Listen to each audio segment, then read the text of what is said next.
오늘 저는 제목을 죄가 더한 곳에 더욱 넘치는 은혜, 그런 제목을 붙여보았습니다.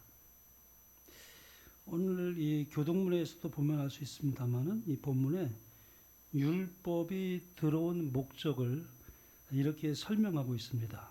율법이 들어온 것은 범죄를 더하게 하려 함이라. 사도 바울은 율법이 들어온 목적이 범죄를 더하게 하기 위함이라고 그렇게 말씀하고 있습니다.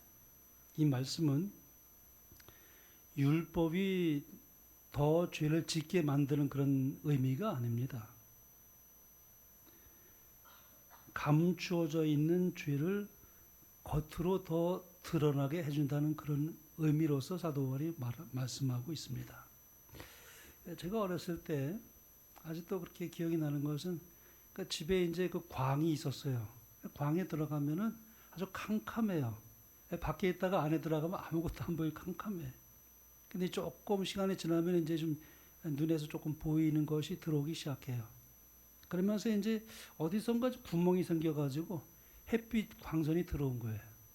햇빛 광선이 들어왔는데 얼마나 그 광에 이 먼지가 얼마나 심한지 그때서야 내가 알았어요. 아니, 제가 들어갈 때는 전혀 눈에 보이질 않는데 햇빛 광선이 어딘가 이렇게 구멍이 뚫려서 들어왔는데 완전히 그냥 먼지로 가득 차 있더라고요. 그것은 그 햇빛 광선이 먼지를 만들어낸 것은 아니에요. 이미 있던 먼지를 드러낸 것 뿐입니다. 마찬가지로 율법은 하나님 앞에서 우리가 얼마나 속죄없는 죄인인지를 보여주는 그런 기능을 해요.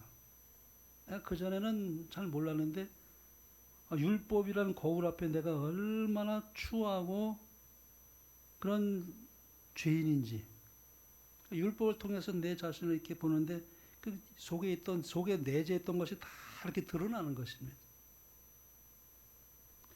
말하자면 이 율법은 우리 영혼의 엑스레이와 같은 기능을 합니다. 예를 들어 어떤 사람이 몸이 아주 피곤하고 아파서 근데 원인을 모르겠어요. 병원에 가서 이제 정밀 검사를 받는데 이제 의사가 MRI를 찍도록 그렇게 했습니다. 그래서 이제 검사 결과가 나왔는데 몸에 치명적인 문제가 나온 것입니다. 이때 MRI 기계가 치명적인 문제를 만들어낸 것은 아닙니다. 이미 몸속에 있는 치명적인 문제를 엑스레이 이 MRI 기계가 드러낸 것이죠. 율법이 바로 그와 같습니다. 우리가 이전에는 몰랐던 마음속에 내재 있었던 여러 죄의 문제들을 이렇게 선명하게 드러내는 역할을 하는 것이 율법의 기능이라고 말할 수 있습니다. 왜 죄를 드러내야만 할까요? 죄가 드러나야 사람들이 예수님을 찾기 때문에 그렇습니다. 자기가 죄인인 줄 모르는 사람은 우리를 죄에서 구원하신 예수 그리스도를 절대 찾을 수도 없고 찾지 않습니다. 그러므로 율법은 우리의 비참한 영적 상태를 그대로 정밀하게 진단을 합니다. 결과적으로 우리 스스로는 구원할 능력이 전혀 없다는 것을 깊이 절절히 깨닫게 해주는 것이 율법이에요. 그러니까 율법은 우리로 하여금 은혜의 자리로 가도록 역사합니다. 은혜의 자리는 다시 말하면 예수님에게로 가도록 하는 몽학선생 역할을 한다. 사도 바울은 그렇게 표현했습니다. 율법이 아니고는 예수님께로 나아갈 수가 없어요. 그래서 이제 이 20절 후반부에는 사도 바울이 이렇게 말했습니다. 율법이 들어온 것은 범죄를 더하게 하려 함이라. 그러나 죄가 더한 곳에 뭐가 더욱 넘쳤나니? 은혜가 더욱 넘쳤나니. 참 놀라운 복음을 사도 바울은 이렇게 설명하고 있습니다. 여기 참 더욱 넘쳤나니라는 의미가 참 깊습니다. 바울은 여기서 죄가 더한 곳에 은혜가 더욱 넘쳤다, 그렇게 말씀하고 있습니다. 여기서 이 더욱 넘쳤다는 말로 번역된 헬라어는 휘페레 페리수센, 그런 단어입니다. 이 길어요 좀. 넘치다라는 단어 앞에 휘페르라는 접두사가 붙은 합성어입니다. 이 휘페르라는 접두사는 초월하여 훨씬 더 넘어서 그런 뜻을 나타내는 접두사입니다. 그러니까 바울은 여기서 단순히 은혜가 넘쳤다 이렇게 말하지 않고 앞에 휘페르를 붙여서 이것은 은혜가 단순히 조금 더 많은 정도가 아니라 비교할 수 없을 정도로 압도적으로 더욱 넘쳤다, 그런 의미를 나타내고 있습니다. 그래서 옛날 개혁판에는 죄가 더한 곳에 은혜가 넘쳤나니 그렇게 번역을 했어요. 근데 요즘 그 개혁 개정판에는 그렇게 번역하지 않았습니다. 죄가 더한 곳에 은혜가 더욱 넘쳤나니 그렇게 번역을 했어요. 그러니까 개혁 개정판이 더 정확한 원어적인 번역이라고 말할 수 있습니다. 바울은 여기서 일부러 가장 강한 그 접두사인 휘페르라는 단어를 사용해서 죄가 아무리 크다 해도 은혜는 그보다 더욱 압도적으로 크다, 그렇게 말씀하고 있습니다. 그러니까 이 말씀을 오해해서는 안 됩니다. 은혜를 더 받기 위해서 우리는 죄를 더 지어도 되네, 이런 의미가 아니에요. 나중에 바울이 로마서 6장에서 이렇게 오해할 수 없도록 말씀했습니다. 그런즉 우리가 무슨 말을 하리요? 은혜를 더하게 하려고 죄에 거하겠느냐? 그럴 수 없느니라. 죄에 대하여 죽은 우리가 어찌 그 가운데 더 살리요? 그러니까 이 말은 죄를 절대 합리화시키는 것이 아니라 아무리 흉악한 죄인일지라도 하나님의 은혜가 미치지 못할 정도로 그렇게 큰 죄는 없다, 그런 의미를 내포하고 있습니다. 인간의 죄가 아무리 크다 할지라도 하나님의 은혜는 그 모든 죄를 잠재우고도 남을 만큼 무한하다. 그 다음 구절에서 우리는 이 통치권이 이제 전환되는 것을 우리가 볼 수 있는데요. 사도 바울이 이렇게 표현했습니다. 이는 죄가 사망 안에서 왕노릇한 것 같이 은혜도 또한 의로 말하면 왕노릇하며, 여기 두 왕의 대결이 나오고 있습니다. 죄와 은혜라는 두 왕의. 바울은 여기서 인류 역사를 지배하고 있는 두 가지 통치 체계를 대조시키고 있습니다. 첫 번째 왕은 죄예요. 결과는 사망입니다. 아담 이후 모든 사람은 죄의 지배 아래서 태어납니다. 그래서 죄가 시키는 대로 이리 끌려가고 저리 끌려가고 그러다 결국 가서는 사망이란 비참한 종말을 맞이하게 되어 있습니다. 누구도 이 사망의 권세에서 벗어날 수 있는 사람은 아무도 없습니다.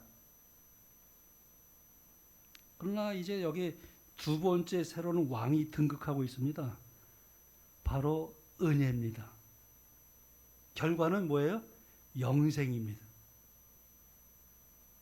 죄가 더한 곳, 다시 한번 읽어봅니다. 죄가 더한 곳에 은혜가 더욱 넘쳤나니 이는 죄가 사망 안에서 왕노릇한 것 같이 은혜도 또한 의로 말미암아 왕노릇하여 우리 주 예수 그리스도로 말미암아 영생에 이르게 하려 함이라. 은혜라는 이 새로운 왕이 등장해서 이제는 예수 그리스도의 의를 무기로 삼아서 우리를 통치하게 될 것이다, 그렇게 말씀하고 있습니다. 이 왕이 바뀌었다는 것은 신분과 소속이 바뀌었다는 의미입니다. 우리 그리스도인들은 그래서 신분이 바뀌었어요. 소속이 바뀌었습니다. 그리고 법이 바뀌었다는 뜻을 내포하고 있습니다. 과거에는 죄가 이렇게 이끌면 꼼짝없이 끌려가는 대로 그런 죄의 노예의 생활을 했지만은 이제는 은혜의 법이 우리를 수호한다. 그러므로 이제 그리스도 예수 안에 있는 자에게는 결코 정죄함이 없나니 그랬어요. 로마서 8장 1절에 이는 그리스도 예수 안에 있는 생명의 성령의 법이 죄와 사망의 법에서 너를 해방시켰다. 죄와 사망의 법에서 우리를 생명의 성령의 법으로 해방시킨 것입니다. 우리는 그래서 다른 법의 지배를 받고 있습니다. 우리 그리스도인들은 다른 법의 지배를 받고 있는 사람들이에요. 미국의 링컨 대통령이 노예 해방 선언을 하기 전에 흑인 노예들은 그 혹독한 아주 백인 주인의 지배 아래 아주 이 엄청난 그런 참 핍박을 받고 무수한 매를 맞기도 하고 참 어려운 그런 생활을 했습니다. 주인의 명령이 곧 법이었어요. 노예는 주인이 시키는 대로 따를 수밖에 없는 그런 속절없는 그런 노예 생활을 하고 있었는데 이제 링컨이 노예 해방을 선언했습니다. 그거는 법이 바뀌었어요. 이제 그들은 더 이상 옛날 혹독한 백인 주인의 노예가 아닌 것입니다. 어느 날 옛날 백인 그 혹독한 주인이 찾아와서는 야, 너 이리 와서 일해. 그렇게 지시를 해도 이제는 순종할 필요가 없게 된 것입니다. 왜냐하면 통치하는 법이 완전히 바뀐 것입니다. 이제는 국가가 그들의 자유를 보장하고 있어요. 보장하기 때문에 그렇습니다. 마찬가지로 우리는 예수 그리스도로 말미암아 죄와 사망의 법에서 생명의 성령의 법으로 해방되었습니다. 그래서 이제는 죄의 왕국에서 어디로 옮겨진 거예요? 은혜의 왕국으로 바뀌게 된 거예요. 우리 그리스도인들은 은혜의 왕국 안에서 살게 돼 있습니다. 또 살고 있어요. 그러므로 사탄이 우리를 옛날 죄로 참소할 때 우리 이렇게 선언할 수 있습니다. 나는 이제 너의 노예가 아니야. 나의 왕은 예수 그리스도이시다. 이렇게 우리는 당당하게 선언할 수 있게 된 것입니다. 그러니까 죄는 이제 여러분과 저의 왕이 아니에요. 죄가 우리를 어떻게, 물론 우리가 또 연약해서 넘어질 때가 있지만, 그러나 생명의 성령의 법이 우리를 지배하기 때문에 다시 일어서고 돌아와요. 참 신기합니다. 우리를 아주 넘어뜨리지 않아요. 죄가 잠깐 동안 우리 예수님을 바라보는 것이 실패하면은 우리가 연약해서 넘어질 때가 있죠. 실수할 때가 있습니다. 그러나 다시 금방 돌아와요. 신기합니다. 왜요? 내 마음에 성령께서 내재해 계시기 때문에 죄와 사망의 법에서 지배를 받지 않고 생명의 성령의 법이 나를 지배하기 때문에 그래요.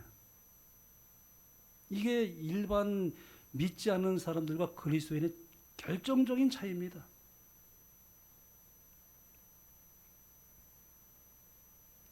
예수 그리스도를 통해서 은혜가 저와 여러분의 왕이 된 것입니다. 과거에는 죄가 죽음을 무기로 우리 위에서 왕처럼 군림했습니다. 그래서 우리는 죄가 시키는 대로 끌려가다가 결국 사망에 이르는 비참한 노예 생활을 하고 있었는데 이제는 은혜가 새로운 왕국으로 등극했다. 사도 바울은 그렇게 표현하고 있습니다. 증언의 말씀을 보면 이런 아름다운 표현이 나오는데요. 한 사람의 큰 죄인일 수도 있지만 만일 그가 자신이 하나님께 죄를 지었다는 것을 깨닫고 회개하며 자신의 죄를 고백한다면 그는 용서를 받을 것이다. 하나님께서는 내게 오는 자를 내가 결단코 내쫓지 아니하리라고 선언하신다. 한 사람이 아무리 큰 죄를 범했을지라도 그가 죄인임을 깨닫고 회개하기만 하면 그는 용서를 받을 것이다. 그런데 사람의 모든 죄 중에 가장 고치기 어려운 죄가 뭘까요? 여러분 어떤 죄가 가장 고치기 어렵습니까? 사람마다 다 틀릴 수 있겠지만은 일반적으로 거의 모든 사람이 가장 고치기 어려운 죄가 있어요. 증언의 말씀은 이렇게 기록하고 있습니다. 모든 죄 중에서 가장 소망이 없고 가장 고칠 수 없는 것은 교만, 즉 자기 만족이다. 이 죄는 모든 발전과 은혜 안에서의 모든 성장을 가로막는다. 이것은 수천 수만의 영혼들의 멸망을 초래하였다. 또 이렇게 말씀합니다. 베드로를 타락하게 만들고 바리새인으로 하나님과 교통하지 못하게 막은 악이 오늘날에도 수많은 사람들을 멸망시키고 있다. 교만과 자부심만큼 하나님께 더 가증스럽고 사람의 심령에 더 위험한 것은 없다. 교만은 모든 죄 중에 가장 절망적이고 가장 고치기 어려운 죄이다. 여러분, 교만이라는 것은 부한 사람만 교만한 거 아니에요. 가난한 사람도 얼마든지 교만할 수 있어요. 여러분, 배운 사람만 교만한 게 아니에요. 배우지 못한 사람도 얼마든지 교만할 수 있습니다. 이거는 가지고 못 가지고의 문제가 아니에요. 배우고 못 배우고의 문제가 아닙니다. 사람은 선천적으로 교만이라는 이 자만이라는 죄가 아주 우리 이 심령 속에 가장 고치기 어려운 죄로 내재해 있습니다.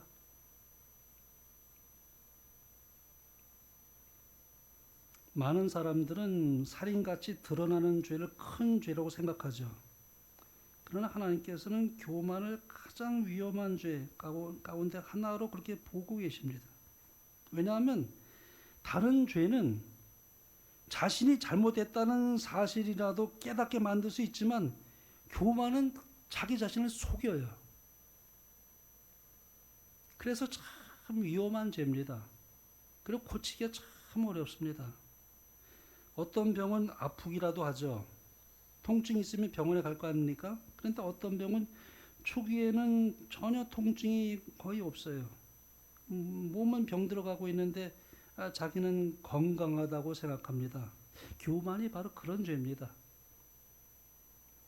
사람이 교만하게 되면 자기 상태를 잘 파악하기가 참 어려워요. 이 바리새인들이 그 대표적인 예입니다. 그들은 일주일에 2번씩 금식했습니다. 그리고 11조를 정확하게 드렸습니다. 성전에서 기도했습니다. 근데 예수님을 거절했어요. 참 얼마나 참 역설적입니까? 그 원인이 무엇이었을까요? 자기 스스로 의롭다고 생각했기 때문에 그렇습니다. 반면에 세리는 어때요? 가슴을 치며 정말 그렇게 말했죠. 하나님이여 불쌍히 여기옵소서. 저희는 죄인으로서이다. 예수님께서는 바로 그 세리가 의롭다 하심을 받고 내려갔느니라. 사람이 교만하게 되면 왜 은혜 안에서 성장하는 것을 가로막을까요? 우리 사람이 교만하게 되면 우리가 그렇게 생각하기 쉬워요. 나는 이제 괜찮다. 나는 잘하고 있다. 나는 다른 사람보다 더 낫다. 이런 아주 이 유혹을 받을 수 있는 것이 참 많아요. 자꾸 이렇게 비교하게 됩니다. 우월에 빠지거나 열등감에 빠지는 것이 자꾸 이 사람과 사람을 이렇게 비교하는 거예요. 나는 예수님과만 비교해야 돼요. 그럼 나는 얼마나 큰 죄인인지. 근데 우리가 사람이 자꾸 사람을 비교하게 되면은 그것이 이제 큰 시험에 이를 수가 있어요. 그러므로 예수님을 의지할 필요를 느끼지 못하게 방해하는 것입니다. 어떤 의미에서 은혜는 빈손으로 오는 사람만 받을 수 있어요. 컵에 물이 가득 차 있으면은 새로운 물을 부을 수가 없어요. 가득 차 있기 때문에. 먼저 비워야 됩니다. 하나님의 은혜도 마찬가지예요. 자기의 의, 자기 자랑, 자기의 만족으로 이렇게 차 있으면은 은혜가 들어갈 공간을 없게 만드는 것입니다. 반면에 자기가 아주 가난한 그런 죄인이라는 것을 깨닫는 사람은 하나님을 찾게 돼 있습니다. 예수님께서 말씀하셨죠. 심령이 가난한 자는 복이 있나니 천국이 그들의 것이며, 언제나 예수님을 찾게 돼 있어요. 자기가 얼마나 부족한지를 알기 때문에. 여기서 심령이 가난하다는 말은 자기의 영적인 빈곤함을 아는 상태를 의미합니다. 그런 사람에게 은혜가 흘러 들어가게 돼 있다는 것입니다. 이것이 복음이에요. 하나님은 죄의 크기보다도 오히려 마음의 가난한 심령을 보시고 계셔요. 그러므로 죄보다 더 무서운 것은 회개하지 않는 마음이에요. 여러분이가 그래서 제가 서두에 말씀드렸지만은 부한 사람만 교만한 게 아니라니까요. 가난한 사람도 얼마든지 교만할 수 있어요. 배운 사람만 교만하지 않습니다. 배우지 못한 사람도 얼마든지 교만할 수 있어요. 그래서 하나님을 받아들이지 않아요. 하나님을 받아들이는 마음, 회개하는 마음이 정말 가장 값진 마음이에요. 하나님은 그러한 자를 찾고 계셔요. 많이 배웠든지 적게 배웠든지 많이 가졌든지 적게 들면 아무 상관이 없습니다.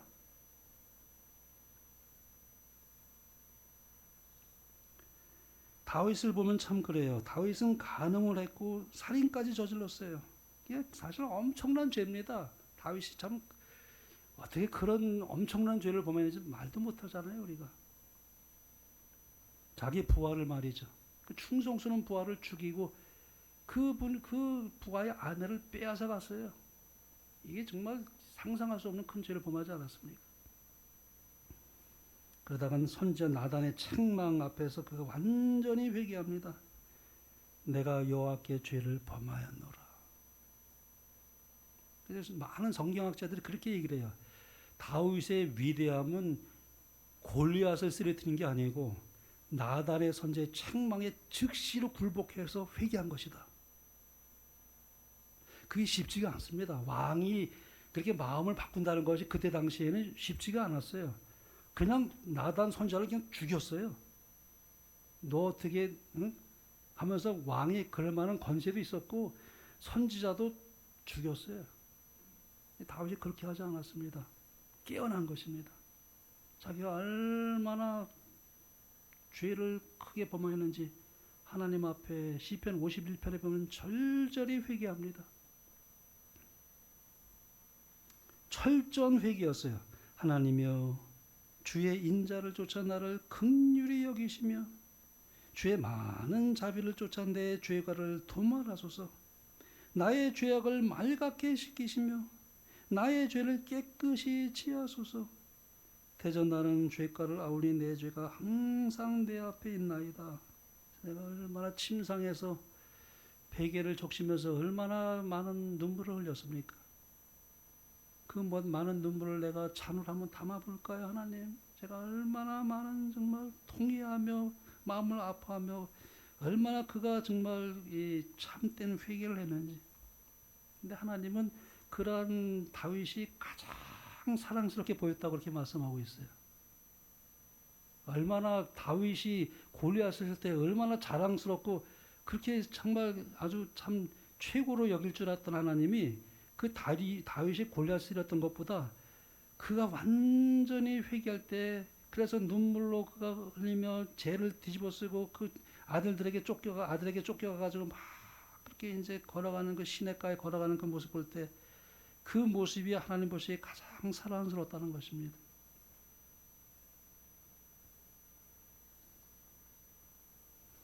가룟 유다와 베드로의 차이가 또 바로 그것입니다. 이 둘 다 예수님을 배반했어요. 그러나 차이가 있죠.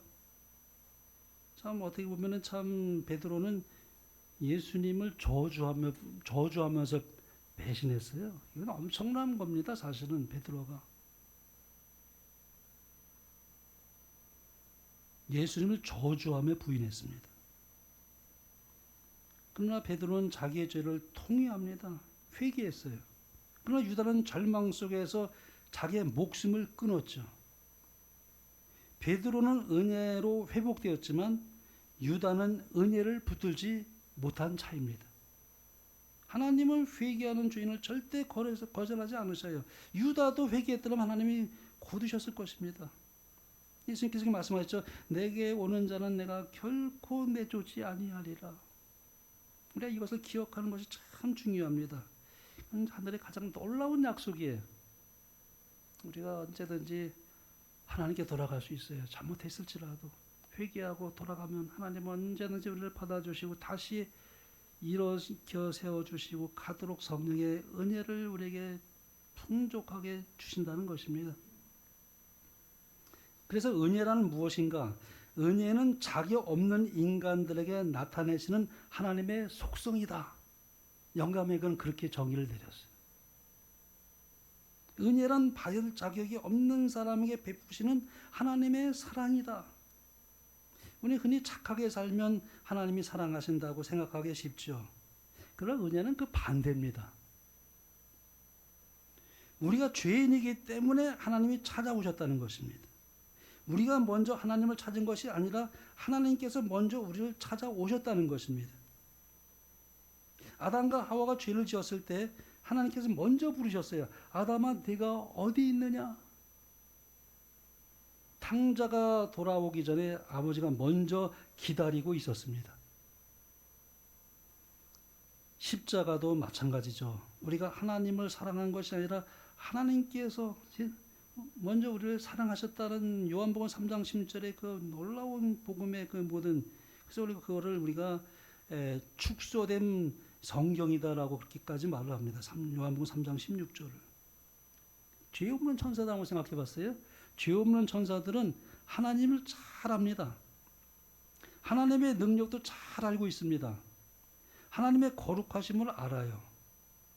그러나 용서받은 죄인의 감사는 깊이 알지 못해요. 왜 그럴까요? 천사들은, 물론 타락한 천사는 말하는 거 아닙니다. 하늘에 있는 그 타락하지 않은 천사들은 타락해 본 경험이 없어요. 예를 들어 물에 빠져 죽어가던 사람이 누군가에게 구조를 받았습니다. 그 사람은 생명을 건져준 은혜를 평생 잊지 못할 것입니다. 그분이 건져주지 않았다면 자기는 죽었어요. 그러나 한 번도 물에 빠진 적이 없는 사람은 그 감격을 완전히 이해하는 것은 어려워요. 마찬가지예요. 구원받은 죄인은 압니다. 나는 얼마나 속절없는 죄인이었는가. 그런데 예수님께서 나를 구원하셨다니. 그 은혜를 잊어버릴 수가 없는 겁니다. 그래서 은혜는 사람을 변화시켜요. 참 놀라운 은혜. 은혜가 사람을 변화시켜요. 진짜 은혜를 경험한 사람은 변합니다. 교만했던 사람이 겸손해져요. 정죄하던 사람이 다른 사람을 포용하고 용서하고 너그럽게 대합니다. 자기의 의에 차있던 사람이 십자가만을 붙들게 됩니다. 왜냐하면 자기가 얼마나 큰 죄인이었는지, 그리고 하나님께서 얼마나 나를 큰 사랑으로 나를 용서하셨는지를 그가 알기 때문에 그렇습니다. 많이 용서받은 자의 그 이야기가 나오죠. 예수님께 향유를 부은 여인을 사람들이 손깍지를 했어요. 그 자기의 전 재산을 다 투자해가지고 향유 옥합을 샀어요. 자기의 모든 전 재산이에요. 근데 사람들이 아이고 저거 팔아서 가라는 장에 나눴으면 얼마나 좋았을 텐데 저렇게 낭비하는구나. 예수님께서 말씀하셨죠. 많이 용서함을 받은 자가 많이 사랑하느니라. 은혜를 깊이 경험한 사람일수록 사랑도 깊어지는 것입니다. 그래서 우리가 하나님께 드린 것이 아깝지가 않아요. 정말 은혜를 알게 되면.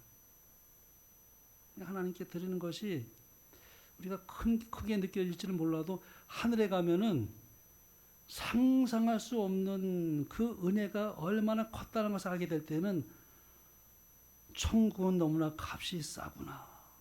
그걸 고백한다고 그랬습니다. 그러므로 어떤 죄인도 절망할 필요가 없어요. 죄가 아무리 크다 하더라도 회개하고 주님께 나오면 은혜가 있습니다. 십자가가 그것을 증명합니다. 예수님께서는 의인을 부러운 것이 아니라 죄인을 부르러 왔노라. 그러면 우리의 소망은 자기 의에 있는 것이 아니라 오직 하나님의 은혜입니다. 참 감사하죠. 우리는 보통 잘해야 사랑받는다고 생각합니다. 학교에서도 그렇고 세상에서도 그렇습니다. 그런 사람들이 사랑 고임을 받죠. 잘하면 인정받고 못하면 외면당하기가 쉽죠. 그래서 사람들은 하나님도 그렇게 생각하기가 쉬워요. 내가 착해야 하나님이 사랑하신다. 착하게 살지 말라는 법이 아니에요. 착하게 살지 말라는 말은 아닙니다. 그러나 복음은 사실 정반대예요. 하나님은 죄인이기 때문에 우리를 찾아오셨다는 것입니다. 이것이 은혜입니다. 우리가 깨끗해서 하나님께서 오신 것이 아니라 죄로 더러워졌기 때문에 하나님께서 찾아오셨다. 말은 죄가 자격이라는 뜻은 아닙니다. 죄 때문에 하나님께 나아갈 수 있다. 나는 죄인이기 때문에 하나님께 나아갈 수 있다는 것입니다. 목마른 사람이 물을 찾죠. 몸이 아픈 사람이 병원을 갑니다. 마찬가지로 죄인은 언제든지 은혜의 앞으로 나아갈 수 있다는 것입니다. 이것이 참 감사한 일이에요. 응급실은 건강한 사람이 아니라 위급한 사람이 들어가는 곳입니다. 피 흘리는 사람, 쓰러진 사람, 어떤 경우에는 살아날 희망이 없는 사람이 응급실에 들어갑니다. 사실 교회도 마찬가지예요. 예수님은 완전한 사람을, 의인을 불러온 것이 아니라 죄인을 구원하러 오셨다. 그래서 우리가 교회에 있는 분들은 사실 다 부족합니다. 완벽한 사람은 없습니다. 근데 부족하기 때문에 교회를 나오는 거예요. 마지막 교훈이 그거예요. 오늘 본문의 말씀은 우리에게 두 가지를 가르쳐 줍니다. 첫째, 우리는 모두가 은혜가 필요한 존재다. 아무리 신앙생활을 오래 했어도 하나님의 은혜 없이는 하루도 살아갈 수 없어요. 그래서 우리는 모두 은혜로 살아가는 죄인들이에요. 두 번째, 어떤 죄인도 절망할 필요가 없다는 것입니다. 자격이 없기 때문에 은혜가 필요한 것이죠.